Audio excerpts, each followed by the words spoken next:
സുഹൃത്തുക്കളെ, ദീർഘമായ പ്രഭാഷണം നടത്തുന്നില്ല. പക്ഷെ നമ്മൾ എല്ലാവരും നിരന്തരം അനുഭവിക്കുന്ന അല്ലെങ്കിൽ പരിശീലിക്കുന്ന, പ്രാക്ടീസ് ചെയ്യുന്ന ഒരു ഹിംസയെക്കുറിച്ച് സംസാരിക്കാനാണ് ഉദ്ദേശിക്കുന്നത്. അത് നമ്മൾ പൊതുവെ സോഷ്യൽ മീഡിയ ആണല്ലോ നമ്മളെല്ലാവരും ഉപയോഗിക്കുന്ന, നിരന്തരം പരസ്പരം ബന്ധപ്പെടാനും സ്വയം പ്രകാശിപ്പിക്കാനും എല്ലാം ഉപയോഗിക്കുന്ന, നമ്മൾ ഒരു പക്ഷേ കഴിഞ്ഞ ഒരു 10-20 വർഷത്തെ സാധാരണ മനുഷ്യരുടെ ഒരു ജീവിതം പരിശോധിക്കുകയാണെങ്കിൽ നമ്മളൊരു പക്ഷേ ഇത്രയധികം സമയം മാധ്യമീകരിക്കപ്പെട്ട സമയം ചെലവഴിക്കുന്നൊരു കാലം ഉണ്ടായിട്ടുണ്ടാവില്ല. പക്ഷെ ഇന്നൊരു സാധാരണ വിദ്യാർത്ഥിയുടെ അല്ലെങ്കിൽ ഏതൊരു മനുഷ്യൻ്റെയും ഒരു ജീവിതത്തിലെ സമയത്തിലെ അനുപാതം, നിങ്ങൾ യഥാർത്ഥ വ്യക്തികളുമായി, യഥാർത്ഥ പരിസരങ്ങളുമായി സംവദിക്കുന്ന അല്ലെങ്കിൽ ഇടപെടുന്ന സമയങ്ങളും നിങ്ങൾ മൊബൈൽ വഴി അല്ലെങ്കിൽ നെറ്റ് വഴി, ഇൻ്റർനെറ്റ് വഴിയും വെബ് വഴിയൊക്കെ പരിചയപ്പെടുന്ന സമയം തമ്മിലുള്ളൊരു താരതമ്യം, അനുപാതം പരിശോധിക്കുകയാണ്. ഒരു പക്ഷേ നമ്മൾ കൂടുതൽ സമയം ചെലവഴിക്കുന്നത് ഒരു വിർച്വൽ ലോകത്താണ്. നേരിട്ട് നമ്മൾ മനുഷ്യരോട് സംസാരിക്കുന്നില്ല, അല്ലെങ്കിൽ ആ സമയം വളരെ കുറഞ്ഞു വരികയും അതേസമയം തന്നെ നമ്മുടെ എല്ലാ ഇടപാടുകളും, സാമ്പത്തിക ഇടപാടുകളാകാം, അല്ലെങ്കിൽ സാധനം വാങ്ങലാകാം, അല്ലെങ്കിൽ നമ്മുടെ എൻ്റർടൈൻമെൻ്റ് ആകാം, നമ്മളുടെ പഠനമാകാം, എല്ലാം തന്നെ നമ്മളുടെ മനുഷ്യബന്ധങ്ങളാകാം, ഇതെല്ലാം തന്നെ യഥാർത്ഥത്തിൽ നടക്കുന്നത് നമ്മളൊരു വിർച്വൽ മീഡിയത്തിലൂടെയാണ്. അപ്പം അത്തരം ഒരു വലിയ രീതിയിലൊരു മാറ്റം സംഭവിച്ചിട്ടുണ്ട് ഇതിൻ്റെ അകത്ത്. നമ്മുടെ ജീവിതത്തിൽ, സാധാരണ നിത്യജീവിതത്തിൽ വലിയ രീതിയിലുള്ളൊരു മാറ്റം. ഇത് എന്ത് രീതിയിലാണ് മനുഷ്യരുടെ പരസ്പര ബന്ധത്തെ, അല്ലെങ്കിൽ നേരത്തെ പറഞ്ഞ അനുകമ്പ, അല്ലെങ്കിൽ വലിയ രീതിയിൽ നേരത്തെ ഗോപീകൃഷ്ണൻ സൂചിപ്പിച്ച പോലെ ഇത്രയേറെ ഹിംസയ്ക്ക് ഇത്രയും പ്രാധാന്യം വരുന്നത്. ഞാൻ പറഞ്ഞ ഹിംസയെ ഞാൻ കാണുന്നത്, ഹിംസ നേരത്തെ KGSൻ്റെ ഇതിൽ ദി ഏജ് ഓഫ് വയലൻസ് എന്നാണ് ഉപയോഗിച്ചത്. ഞാനങ്ങനെ ഉപയോഗിക്കുന്നത്. ഒരുപക്ഷെ ഇന്ന് നമ്മൾ ജീവിക്കുന്ന ലോകത്ത് ഹിംസ as a state of being എന്നുള്ളതാണ്. നിങ്ങളുടെ അവസ്ഥ തന്നെ ഹിംസയിലാണ് നിൽക്കുന്നത്. നിങ്ങൾ ഉദാഹരണത്തിന് ഞാൻ പറയുന്നത്, നിങ്ങൾ ഫേസ്ബുക്ക് നിരന്തരം നോക്കുന്ന ആൾക്കാർ എന്നുള്ള രീതിയിൽ ഫേസ്ബുക്കിൽ നോക്കിക്കഴിഞ്ഞാൽ നമുക്കറിയാം ആൾക്കാരുടെ പ്രതികരണ രീതികൾ. പ്രത്യേകിച്ചും എന്തെങ്കിലും പ്രശസ്തരായ ഒരാൾ, അല്ലെങ്കിൽ എന്തെങ്കിലും രീതിയിൽ മാധ്യമങ്ങളിൽ ഉള്ള, അല്ലെങ്കിൽ എന്തെങ്കിലും രീതിയിൽ പ്രശസ്തിയുള്ള ആൾക്കാരാകാം, അല്ലെങ്കിൽ എന്തെങ്കിലും ഒരു പ്രത്യേകപ്പെട്ട വിവാദപരമായ സംഭവമോ വ്യക്തിയോ ആകാം. ഇത്തരം കാര്യങ്ങൾക്ക് കീഴിൽ ഒരാൾ പറഞ്ഞ അഭിപ്രായം, ഒരാൾ പറയും എനിക്ക് എൻ്റെ വൃദ്ധനായിരിക്കുന്നു, എനിക്ക് സാമൂഹിക ജീവിതത്തിൽ പിൻവാങ്ങുന്നു എന്നിട്ട് വളരെ എന്താ പറയുക, ഒരു തരം എമ്പതി അർഹിക്കുന്നൊരു കമൻറ്റിന് താഴെ പോലും വരുന്ന കമൻറ്റുകൾ നോക്കിക്കഴിഞ്ഞാൽ അതിഭയങ്കര ഹിംസയാണ് നമുക്ക് ഫീൽ ചെയ്യുക.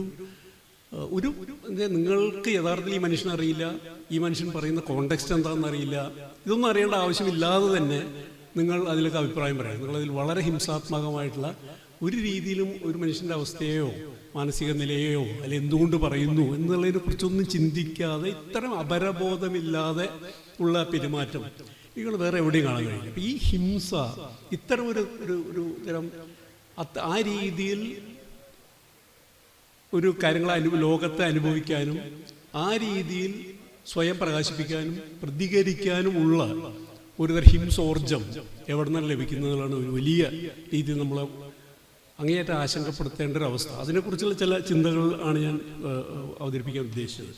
അപ്പോൾ ഒരു രീതിയിൽ പറയുകയാണെങ്കിൽ അത് യഥാർത്ഥത്തിൽ നേരത്തെ സൂചിപ്പിച്ചതുപോലെ നമ്മൾ യഥാർത്ഥ ഭൗതിക ലോകവും മനുഷ്യരും പരിസരങ്ങളുമായുള്ള ബന്ധത്തെക്കാൾ അധികം ഒരുപക്ഷെ നമ്മൾ ഇടപെടുന്നത് ഒരു വിർച്വൽ ലോകത്താണ് എന്നുള്ളത് വളരെ പ്രധാനപ്പെട്ട പലരും മുമ്പുള്ള ഇതിൽ സൂചിപ്പിക്കുകയും ചെയ്തു. അപ്പോൾ ഒരു തരം ലോകവുമായിട്ടുള്ള ഒരു ദൂരം കൂടി വരികയും അവനവനിൽ മുഴുകാനുള്ള, അല്ലെങ്കിൽ അവനും സൃഷ്ടിച്ച ഒരു ബബിൾ, അല്ലെങ്കിൽ നമ്മളുടെ ഒരു കൂട്ടത്തിൻ്റെ, അല്ലെങ്കിൽ എൻ്റെ തന്നെ താല്പര്യങ്ങളുടെ ഒരു കൂട്ടിനകത്ത് ജീവിക്കാനുമുള്ള ഒരു തടവറയ്ക്കകത്ത് ജീവിക്കാനുമുള്ള ഒരു സാഹചര്യം ഉണ്ടായി വന്നിരിക്കുന്നു എന്നുള്ളതാണ്.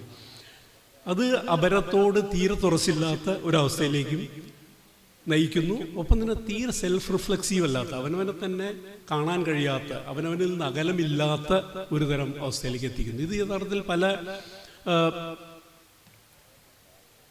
സമകാലിക മാധ്യമ അല്ലെങ്കിൽ ഫിലോസഫേഴ്സും സംസാരിക്കുന്നത് നമ്മളൊരു തരം ഈ ലോകം, ഈ പറയുന്ന വലിയ രീതിയിൽ മനുഷ്യർ ബന്ധപ്പെട്ടുകൊണ്ടിരിക്കുന്ന തത്സമയം ലോകത്തെ മുഴുവൻ ഒരു ഗ്രാമമാക്കുന്ന രീതിയിൽ നിരന്തരം നിങ്ങൾക്ക് എവിടെ ഇരിക്കുന്ന ആൾക്കാരെ നേരിട്ട് കാണാനും സംസാരിക്കാനും പ്രതികരിക്കാനും കൂട്ടം ചേരാനും പലരും ചെയ്യാനുള്ളൊരു സാഹചര്യം എന്ന് പറഞ്ഞാൽ അങ്ങേയറ്റം പരസ്പര വിനിമയത്തിന്, പരസ്പരമുള്ള അനുഭവ പങ്കിടലിന് ഏറ്റവും മാനുഷികമാകേണ്ട ഒരു സാങ്കേതിക സാഹചര്യം, സാങ്കേതിക പരിസ്ഥിതി, ഒരു മീഡിയ എക്കോളജി നിലനിൽക്കുന്നൊരു സമയം എന്ന് പറയുന്നത് കൂടുതൽ മാനുഷികമാണോ എന്നുള്ള ചോദ്യത്തിന് പലപ്പോഴുമുള്ള ഇതിൻ്റെ ആൾക്കാരെ പിന്നെ നേരത്തെ സൂചിപ്പിച്ചതുപോലുള്ള പെരുമാറ്റ രീതികളെ പരിശോധിച്ചുകൊണ്ട് പറയുന്നത് അത് യഥാർത്ഥത്തിൽ ഈ അനുഭവ മണ്ഡലം, ഈ രീതിയിലുള്ള ഒരു ജീവിതം എന്ന് പറയുന്നത് വേൾഡ്ലെസ് ആണ്, ലോകരഹിതമാണ് ഈ പറയുന്ന സാമൂഹ്യ മാധ്യമ അന്തരീക്ഷം. ഇറ്റ് ഈസ് വേൾഡ്ലെസ് എന്നുള്ളതാണ് ഒരു അഭിപ്രായം എന്ന് പറയുന്നത്. അപ്പോൾ എന്ന് വെച്ചാൽ അതിനകത്ത് വേൾഡ്ലെസ് എന്ന് പറയുന്നതിനുള്ള കാരണം എന്ന് വെച്ചാൽ അതിനകത്ത് പ്രതികരിക്കുന്ന മനുഷ്യൻ്റെ ഒരു കോഗ്നിറ്റീവ് മാപ്പിംഗ്, എങ്ങനെയാണ് ഒരാൾ എൻ്റെ ലോകത്തിൽ, എൻ്റെ ജീവിതത്തിൽ, എൻ്റെ സാഹചര്യത്തിൽ എങ്ങനെ സ്വയം കാണുന്നു എന്നുള്ള രീതിയിലൊരു മാപ്പിംഗ് ഇല്ലാതെ പ്രതികരിക്കുന്ന ഒരു രീതിയാണ് ഒരു വേൾഡ്ലെസ് എന്ന് പറയുന്നത്. ലോകമില്ലായിരുന്നു, നമ്മൾ പ്രതികരിച്ചുകൊണ്ടേയിരിക്കുന്നുണ്ട്, എന്തോ ഒരു പ്രേരണയാൽ പ്രതികരിച്ചുകൊണ്ടേയിരിക്കുന്ന, എന്നാൽ നിങ്ങളില്ലാതെ, ലോകമില്ലാത്ത ഒരു സാഹചര്യത്തിലാണ് മനുഷ്യൻ ജീവിക്കുന്നത്. അത് അങ്ങേറ്റവും വയലൻ്റ് ആയിട്ടുള്ള, അവനവനോടും ലോകത്തോടും എല്ലാത്തിനോടും അപരമില്ലാത്ത, അപരത്തോടുള്ള ഒരു തരം ഇടപെടലുമില്ലാത്ത ഒരു ലോകം സൃഷ്ടിക്കുന്നു. അത് പലപ്പോഴും എന്താ പറയുക, അതിനെ പല മാധ്യമ പഠിതാക്കൾ ഒരു സ്വാം എന്ന് പറയുന്ന ഒരു കൂട്ടത്തിൻ്റെ പ്രതികരണങ്ങളായി പലപ്പോഴും മാറുകയും ചെയ്യുന്നു. അതുകൊണ്ടാണ് പലപ്പോഴും നമ്മളിപ്പോൾ ഞാൻ പലപ്പോഴും എടുത്ത് പറയാവുന്ന ഉദാഹരണമാണ് നമ്മൾ കേരളത്തിൽ വെള്ളപ്പൊക്കമുണ്ടായ സാഹചര്യം.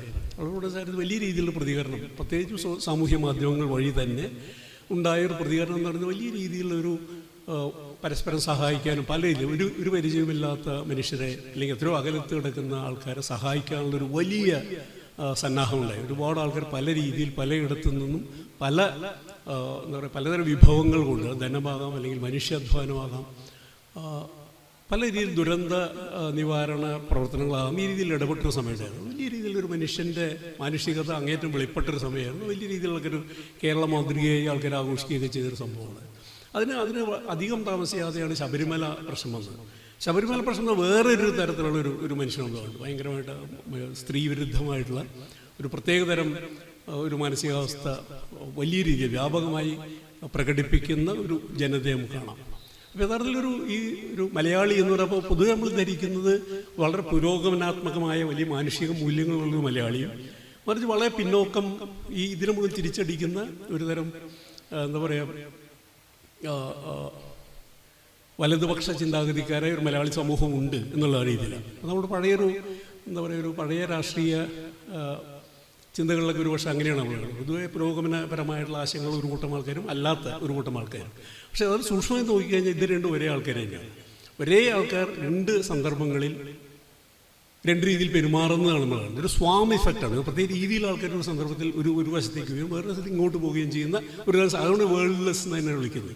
നിങ്ങൾക്ക് എങ്ങനെ വേണമെങ്കിലും ചാഞ്ചാടാവുന്ന ഏത് ദിശയിലേക്കും, അങ്ങേയറ്റ മനുഷ്യ സ്നേഹത്തിലേക്കും അങ്ങേയറ്റ മനുഷ്യവിരുദ്ധതയിലേക്കും ഏത് നേരവും എങ്ങനെ വേണമെങ്കിൽ പ്രവഹിക്കാവുന്ന ഒരു തരം ഊർജ്ജത്തിനകത്ത് പ്രവർത്തിക്കുന്നത്. അപ്പോൾ അതൊരു അതീവ എന്താ പറയുക അപകടകരമായൊരു സാഹചര്യമാണ് യഥാർത്ഥത്തിൽ നമ്മൾ ജീവിക്കുന്നൊരു സന്ദർഭം. അതുകൊണ്ട് തന്നെ പഴയ രീതിയിൽ മുൻപുള്ള നമ്മുടെ രാഷ്ട്രീയത്തെക്കുറിച്ചോ രാഷ്ട്രീയ പ്രവർത്തനത്തെക്കുറിച്ചോ മാധ്യമങ്ങളുടെ സ്വാധീനത്തെക്കുറിച്ചോ ഉള്ള മാതൃകകൾ അല്ലെങ്കിൽ ചിന്താരീതികൾ പരിപൂർണമായി അപ്രസക്തമോ അല്ലെങ്കിൽ അപ്രായോഗികമായ കാലത്ത് നമ്മൾ ചെയ്യുന്നു. പുതിയ രീതിയിൽ മനുഷ്യർ ജീവിക്കുന്ന ലോകത്തെ അവരെ വലയം ചെയ്യുന്ന ഈ മാധ്യമ അന്തരീക്ഷത്തെ, മാധ്യമ പരിസ്ഥിതിയെ മനസ്സിലാക്കാനും എന്തുകൊണ്ടാണ് അതിനനുസരിച്ച് ഉദാഹരണത്തിന് ഇപ്പോൾ കഴിഞ്ഞ ഒരു 10-15 വർഷമായി ലോകത്ത് നടക്കുന്ന പല ഹിംസകൾ മാത്രമല്ല, ഹിംസകൾ വലിയ രീതിയിൽ ഞാൻ പറയുമ്പോൾ ഉദാഹരണത്തിന് ഇപ്പോൾ നമ്മുടെ മ്യാൻമാറിൽ നടന്ന റോഹിംഗ്യകൾക്കെതിരായിട്ട് നടന്ന വലിയ അക്രമത്തിന് മുൻകൈ എടുത്തത് ബുദ്ധിസ്റ്റ് സന്യാസികളാണ്. ബുദ്ധിസം എന്ന് പറയുന്ന ആശയം അല്ലെങ്കിൽ ബുദ്ധിസ്റ്റ് സന്യാസി എന്ന് പറയുന്ന ഒരു രൂപവും ഈ റോഹിംഗ്യക്കെതിരായി നടത്തിയ ഹിംസയും ഒരു ഇതില്ലാത്ത ഹിംസയും തമ്മിൽ യാതൊരു ബന്ധമില്ല. അപ്പോൾ അത് പ്രത്യേക രീതിയിലാണ് ഇത് പ്രവർത്തിക്കുന്നത്.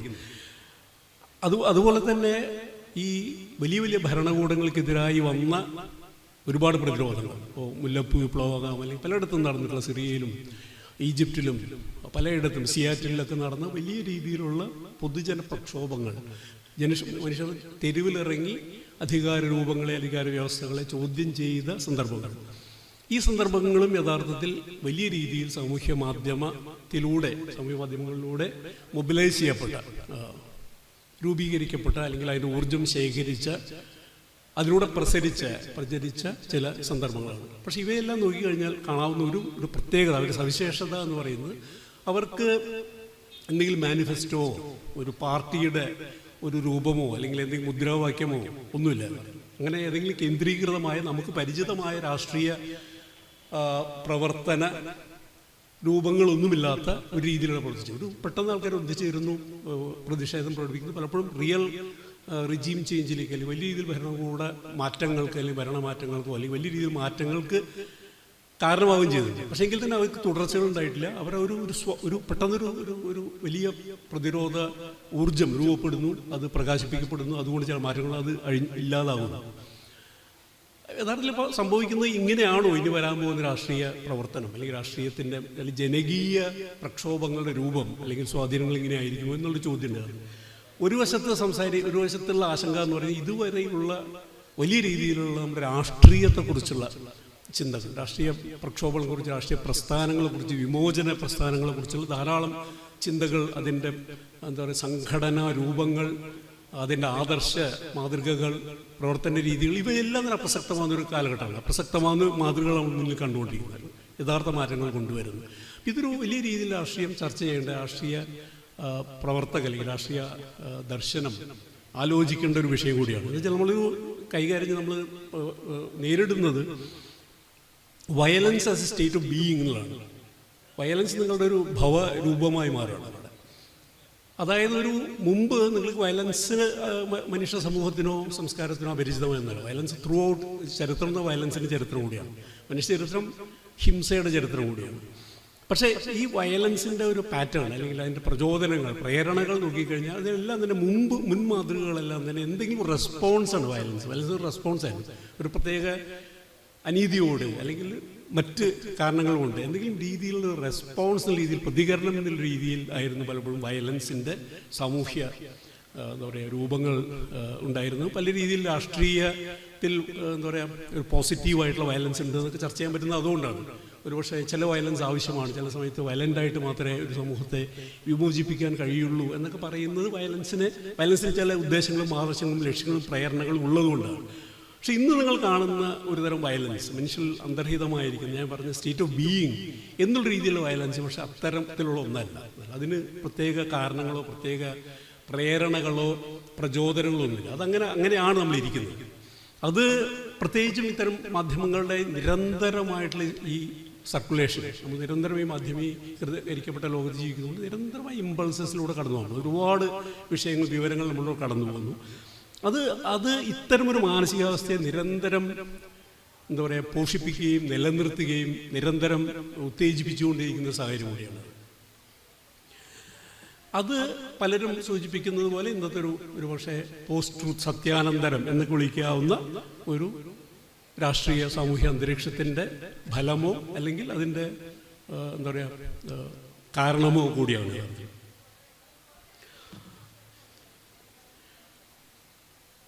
അത് ഞാൻ കൂടുതൽ ദീർഘമായി സംസാരിക്കില്ല, ഒരു പോയിന്റ് കൂടി പറഞ്ഞ് അവസാനിക്കും. അതിൽ വലിയ രീതിയിലുള്ളൊരു ഞാൻ കാണുന്നൊരു വയലൻസ് എന്ന് പറയുന്നത്, ഇപ്പം നമ്മൾ ന്യൂസിലൊക്കെ വളരെ എല്ലാവരും ഉപയോഗിക്കുന്ന പദം നെറേറ്റീവ് എന്നുള്ള പദം മാറിയിട്ടുണ്ട്. അപ്പോൾ അതൊരു പ്രത്യേക നെറേറ്റീവ് എന്ന് പറയുന്നത് വളരെ പുതിയൊരു സാമൂഹ്യശാസ്ത്ര പദം ഇന്ന് സാധാരണ രാഷ്ട്രീയ ചർച്ചകളുടെ ഭാഗമായി മാറിയാണ്. ഈ നെറേറ്റീവൈസേഷൻ അല്ലെങ്കിൽ നെറേറ്റീവ് ഉണ്ടാക്കുക എന്ന് പറയുന്നൊരു വലിയ വയലൻസാണ് യഥാർത്ഥത്തിൽ.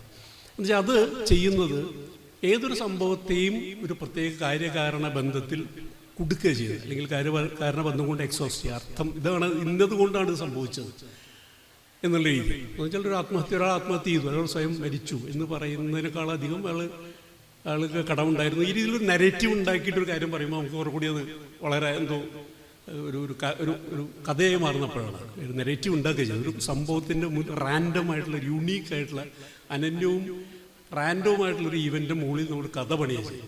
കഥ പണിയുമ്പോഴാണ് നമുക്ക് കമ്മ്യൂണിക്കേറ്റ് ചെയ്യാൻ പറ്റുന്നത്. കുറെ കൂടി സുഖമായി നമുക്ക് മനസ്സിലാകും. നമ്മളതിനെ വിശദീകരിക്കുന്നു.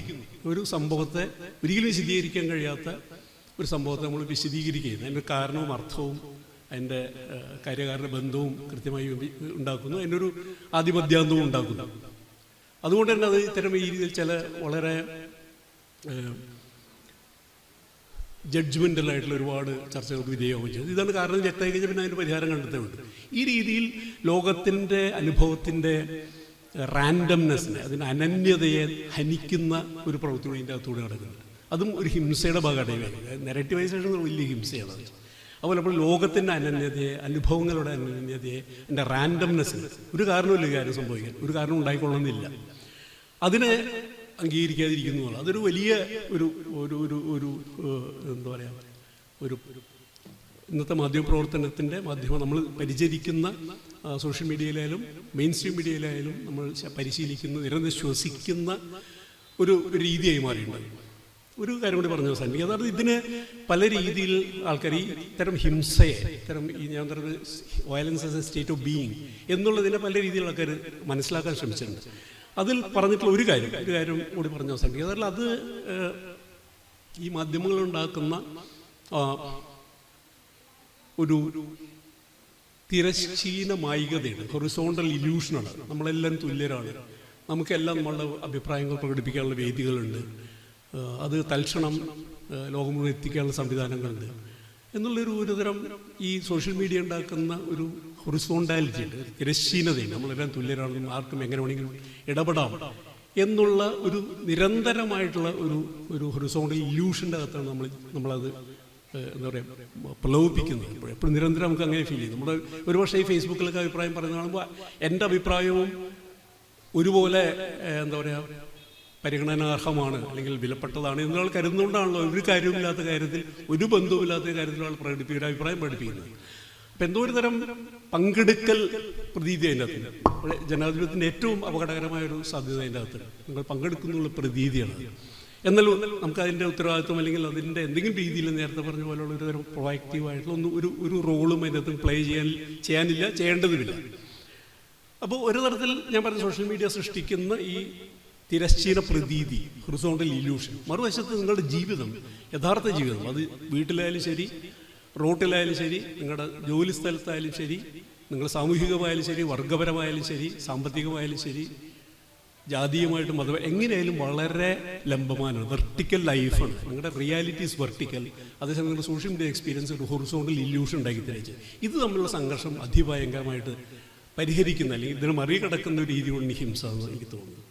അതുകൊണ്ട് തന്നെ പലപ്പോഴും ഈ വെർട്ടിക്കൽ ആയിട്ടുള്ള ഒരു തരം അവസ്ഥ ഈ ഹിംസയുടെ, അപ്പോൾ ആൾക്കാർ വന്ന് ഹിംസ ഈ റാൻഡംനെസ് അല്ലെങ്കിൽ ഈ മനുഷ്യർ പ്രകടിപ്പിക്കുന്ന വളരെ എന്താ പറയുക ഇൻസ്റ്റിങ്റ്റീവായിട്ട് സഹജാവബോധത്തോടെ പ്രകടിപ്പിക്കുന്ന ഈ ഹിംസ എങ്ങനെയാണ് ഉണ്ടാകുന്നത്, എങ്ങനെയാണ് ഉണ്ടായിത്തീരുക, അത്തരം അന്തരീക്ഷം എങ്ങനെ രൂപപ്പെടുന്നതിനെ കുറിച്ച് ധാരാളം ചിന്തകളുണ്ടായിട്ടുണ്ട്. അതിലൊരു പ്രധാനപ്പെട്ട കാര്യം എന്ന് വെച്ചാൽ ആ ചിന്ത പ്രത്യേകിച്ചും 90-കൾക്ക് ശേഷം, 90-കൾ വളരെ പ്രധാനപ്പെട്ട ഒരു വർഷമായിരുന്നു. ഒരു രീതിയിൽ ഒരു എന്താ പറയുക ഏക ധ്രുവലോകമായി മാറുന്നു. കമ്മ്യൂണിസം പോലുള്ള എന്തെങ്കിലും തരത്തിലുള്ള സമാന്തര ആശയങ്ങളോ ലോകങ്ങളോ ആദർശങ്ങളോ ഇല്ലാതാകുന്നു.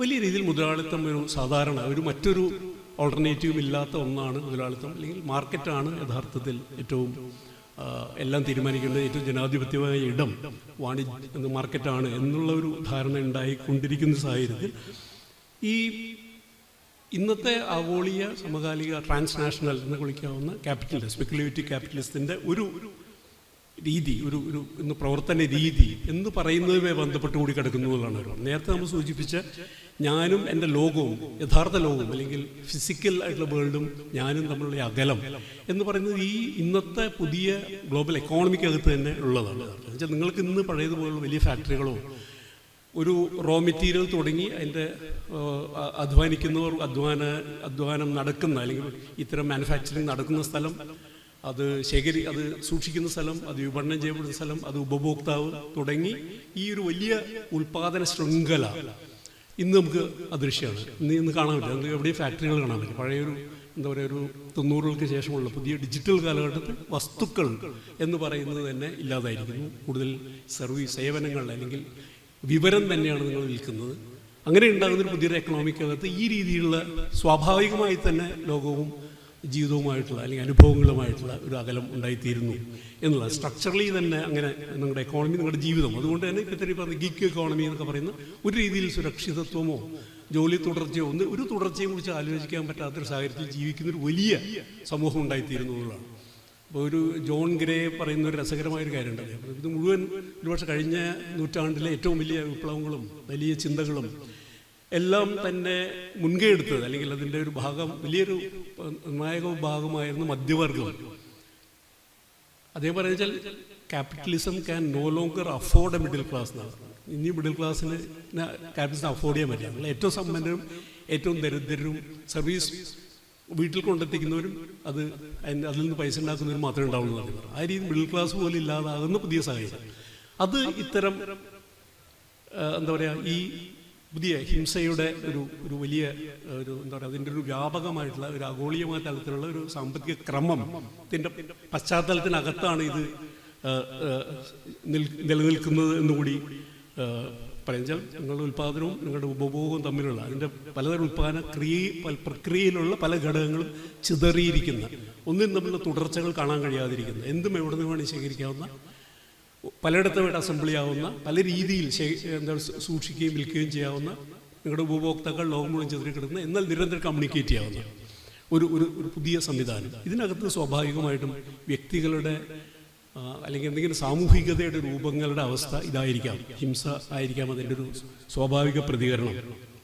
അതുകൊണ്ടായിരിക്കും ഒരു പക്ഷേ പലരും സൂചിപ്പിക്കുന്നത് കഴിഞ്ഞ 20 വർഷത്തിനിടെ പോസ്റ്റ് 90s സംഭവിച്ചിട്ടുള്ള വലിയ രീതിയിലുള്ള ഈ വലതുപക്ഷ ആശയങ്ങളുടെ ഒരു എന്താ പറയുക, ഒരു കൺസോളിഡേഷൻ ലോകമെമ്പാടും നമ്മൾ കാണുന്നത്, എല്ലായിടത്തും സംഭവിക്കുന്ന ഒരു കാര്യം. ഇതൊരു തരം എന്താ പറയുക, ഒരുതരം സമൂഹങ്ങളുടെ പ്രതികരണമായിട്ടാകാം, അല്ലെങ്കിൽ ഒരു സ്റ്റേറ്റിൻ്റെ അവസാനത്തെ ഭരണകൂടം എന്ന് പറയുന്ന രൂപത്തിൻ്റെ അവസാന ശ്വാസങ്ങൾ ആകാം അത്.